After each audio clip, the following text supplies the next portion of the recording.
you got the idea that you wanted to be an actor, but where did that inspiration come from? And did you ever think that it could ever actually happen back in those days? It most definitely came from the films, films.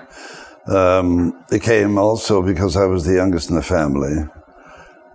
So most of the time, all the people said to me was, "Get out from under my feet," or something, while we're trying to put food on the table and have, make this thing and do it all that. So we were very short on hugging and stopping and caring in that special, loving way.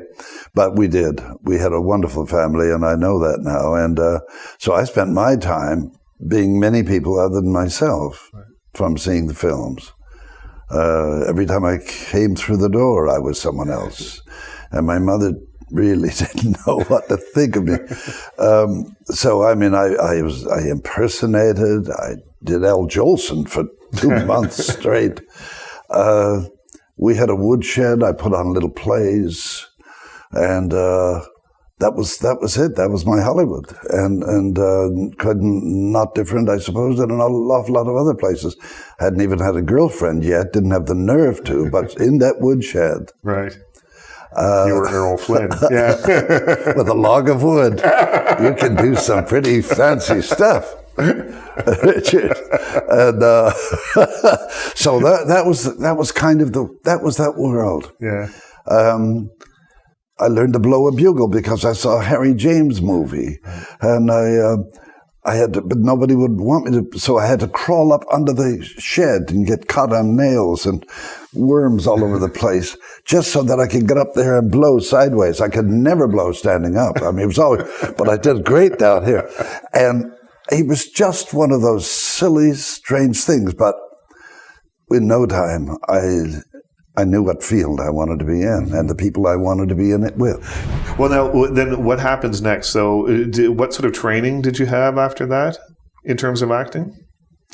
I had to wait till I was 18. Right.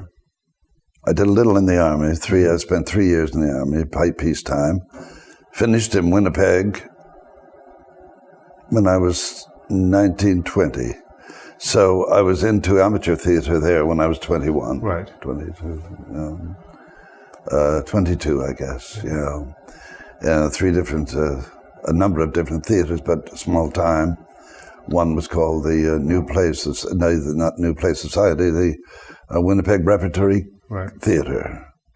And the director said, you seem fairly personable, young man. Have you ever acted? Yeah, I've done all that. I said, I've swung from trees. I said, but I've never learned how to play small parts. I don't know how people do them. I've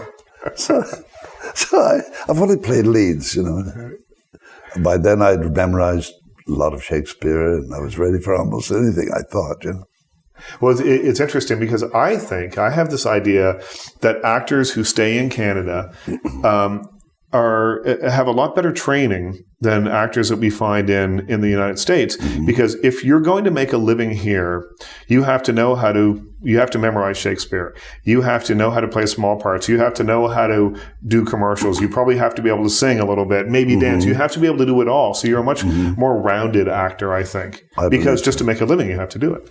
I believe so. And that's certainly the reception that I got when I first moved to L.A., that you're almost too ready, Oh, look who knows his lines, says the star of the piece. And, they're still reading their lines over your shoulder off cards and things. Right. And I found that wrong. And only certain people, writers, liked the fact that you knew the material and could do justice to it. And producers and directors also, I suppose, except for your competitive actor. Yes. The man who's already done 56 episodes of something, and your future depends on the one you're in, you know. So, I mean, it's really... It's an odd thing. Well, you worked a lot while you were down there. You did a lot of series television. You made some films and things like that, which I didn't know. You were on Hogans Heroes and shows like that. But LA wasn't a completely satisfying experience for you. No. Yeah. It was my angry experience. Yeah. I made furniture, big wooden furniture, redwood. And big chairs and tables, so I'd have to make decisions of something solid, and I would tip those things over and pound my way around the place. My poor little Leah, 4 years old then, and I had a bad period of time. Charm loved it or liked it a lot. Yeah. But it could have been better if, in fact, I'd been getting the work that I wanted. But here was work that I wouldn't have touched and didn't want. I played the white token in a black movie called Blackula. Yeah. Things of this nature.